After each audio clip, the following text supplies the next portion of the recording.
राधे राधे। कैसे हैं आप सब? आई होप आप सब बहुत अच्छे होंगे और बहुत दिनों बाद मैं वीडियो बना रही हूँ।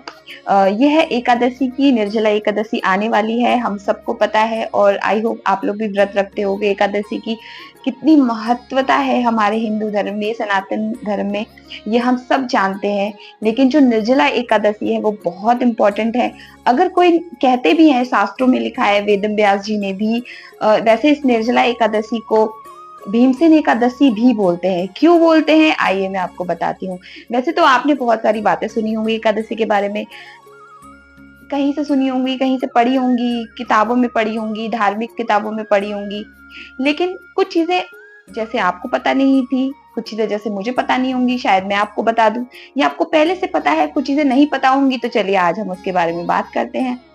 निर्जला एकादशी इतनी इंपॉर्टेंट क्यों है? निर्जला एकादशी को भीमसेन एकादशी भी क्यों कहते हैं? और निर्जला एकादशी का व्रत रखने से हमें जो साल में 24 एकादशी होती है उसका फल कैसे मिल जाता है सिर्फ एक एकादशी रखने से, सिर्फ एक निर्जला एकादशी रखने से? और इसका सिर्फ धार्मिक ही नहीं, इसका असर शारीरिक और हमारे साइंस में भी इसका पूर्ण प्रमाण है कि हमारे किस तरह से हमारे शरीर को ये एकादशी का व्रत बहुत ही ज्यादा इम्पोर्टेंट है। तो चलिए बात करते हैं निर्जला एकादशी की। लेकिन उससे पहले ये जान लेते हैं कि निर्जला एकादशी कब है। ये ज्येष्ठ मास के शुक्ल पक्ष की एकादशी तिथि को निर्जला एकादशी मनाई जाती है। इस बार ये एकादशी 6 जून को पड़ रही है। 6 और 7 जून को इसका समापन होगा। इसका पारण कर सकते हैं। इस व्रत में आप बिल्कुल भी जल ग्रहण नहीं कर सकते। और जल के साथ सिर्फ व्रत रखने का मतलब ये नहीं है कि हमें कुछ खाना पीना नहीं है। व्रत रखने का मतलब ये है कि हमें किसी की बुराइयां भी नहीं करनी है। और इस एकादशी में हम अगर किसी को दान करते हैं तो माना जाता है कि ये दान हमें कई कई गुना होकर हमें वापस मिलता है। एकादशी में सबसे बड़ा दान एक तो गोदान है। अगर हम आज के टाइम पे गोदान नहीं कर पा रहे हैं तो जल का भरा भरा हुआ घड़ा हमें जरूर दान करना चाहिए। इससे हमें बहुत ही पुण्य प्राप्त होगा। माना जाता है कि जो भी व्यक्ति इस व्रत को रखते हैं उसको यमदूत लेने नहीं आते, उसे विष्णु जी के पार्षद लेने आते हैं, अपने रथ में बिठा के ले जाते हैं और उसको मोक्ष की प्राप्ति होती है। इस व्रत का वर्णन किया ही नहीं जा सकता। इस व्रत के पुण्य का वर्णन हम बिल्कुल भी नहीं कर सकते, इतने इसमें हमें पुण्य की प्राप्ति होती है। इसमें ये भी बोलते हैं कि अगर किसी व्यक्ति ने चोरी, गुरु से द्वेष, ये चीजों का कभी माफी या हमें माफी नहीं मिलती। लेकिन हाँ, अगर हम ये व्रत रख लेते हैं तो हमें इन सब पापों से मुक्ति मिलती है। और ये भी माना जाता है कि अगर इस दिन कोई भी व्यक्ति अन्न या जल ग्रहण करता है तो उसे मोक्ष की प्राप्ति तो बहुत दूर की बात है, उसे नरक जाना पड़ता है और यमदूत उसको लेके जाते हैं। और क्या क्या होता है ये मैं वर्णन भी नहीं कर सकती। चलिए जानते हैं कि इस एकादशी को भीमसेन एकादशी क्यों कहते हैं। जैसे कि हम सबको पता है कि पांडवों में जो भीम थे वो भूखे नहीं रह सकते थे, वो अपने खाने पर ही प्रसिद्ध थे। वो इतने शक्तिशाली थे कि वो एक पहाड़ को, एक मतलब उनके अंदर कई गुना शक्ति थी, कई गुना ताकत थी कि वो अगर कहीं अपनी शक्ति से पैर भी रख देते तो जमीन फटने की ताकत थी। तो इतनी शक्तिशाली व्यक्ति व्रत उन्होंने जब जब सब लोग एकादशी का व्रत रखते थे, कई बार पांडव मतलब भ्राताओं ने भी उनसे कहा कि भाई आप व्रत रखा करें।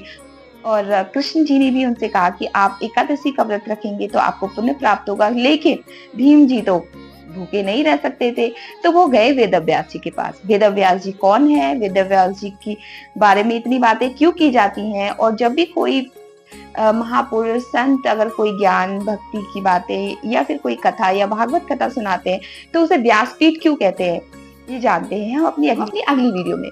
तो चलिए मैं आपको छोटा सा बता देती हूँ, क्योंकि उस जगह को व्यासपीठ इसीलिए कहते हैं क्योंकि वेदव्यास जी ने सारी बुक्स लिखी हैं। जितनी भी हमारी धार्मिक किताबें हैं, जितनी भी हमारी भागवत है, जो भी हमारी धार्मिक बुक्स है, किताबें हैं, ग्रंथ हैं, स्क्रिप्चर्स हैं, वो सब उन्होंने लिखे हैं। इसीलिए उस जगह को व्यासपीठ कहते हैं। और भीम जी उन्हीं के पास गए थे कि मैं भूखा नहीं रह सकता, तो मैं कैसे एकादशी का व्रत रख सकता हूँ? कोई मुझे एक ऐसा व्रत बताइए जिससे मुझे मतलब मेरे को पुण्य की प्राप्ति हो। मैं पुण्य कमाना चाहता हूँ लेकिन मैं भूखे नहीं रह सकता। तो क्या कोई ऐसा व्रत है साल में, कोई ऐसा व्रत जिसे मैं रख पाऊं? क्योंकि मैं मतलब 1 महीने में 2 बार तो भूखा नहीं रह सकता, क्योंकि वेदव्यास जी ने उनसे कहा था कि आप महीने में 2 एकादशी आती हैं, तो आप 2 व्रत रख लीजिए। तो वो उन्होंने कहा कि मैं नहीं रह सकता, मैं भूखा नहीं रह सकता। तो फिर वेदव्यास जी ने उन्हें ये कहा कि ठीक है, एक एकादशी है जो निर्जला एकादशी है, जिसमें आपको जल, अन्न कुछ भी ग्रहण नहीं करना है। तो आप वो एकादशी का व्रत रख सकते हैं। उस व्रत को रखने से आपको साल की 24 एकादशी का फल प्राप्त होगा। ये बात सुनकर भीम जी बड़ा प्रसन्न हुए और उन्होंने कहा ठीक है, मैं यही व्रत रखूंगा। और तब से इस एकादशी को भीमसेन एकादशी भी कहते हैं। जैसे कि लेकिन एकादशी का बहुत महत्व है। एकादशी के बारे में हमने हमें और जानना चाहिए। हम अगर व्रत नहीं रख पा रहे हैं तो हमें इस व्रत को जरूर रखना चाहिए, जो कि 6 जून को आ रहा है। 6 जून को व्रत, मतलब अगर आप पूरे साल नहीं रख पा रहे तो इस व्रत को रखने से आपकी जितनी भी पुण्य है उसे प्राप्त कर सकते हैं। अगर आपने अपने जीवन में कोई गलत काम किया है, कई बार जाने अनजाने में हमसे गलतियां हो जाती हैं, जाने अनजाने हमसे कुछ भूल चूक हो जाती है, तो हम ये व्रत रखकर ये तो नहीं कह सकते कि हाँ मैंने गलती की फिर मैं व्रत रख लूं तो मुझे फायदा हो जाएगा। नहीं नहीं नहीं, ऐसा नहीं है। अगर मैं सॉरी कह के व्रत रख लूं और उसके बाद वो गलती दोहराऊं ना, तो फिर हमें उस पाप से मुक्ति मिल सकती है। इसी तरह से मैं स्टोरियां लेके आती रहूंगी अच्छी अच्छी। तो मिलते हैं नेक्स्ट वीडियो में, तब तक के लिए राधे राधे। लेकिन मुझे कमेंट बॉक्स में जरूर बताइएगा और प्लीज लाइक जरूर कीजिएगा। मिलते हैं नेक्स्ट वीडियो में। राधे राधे।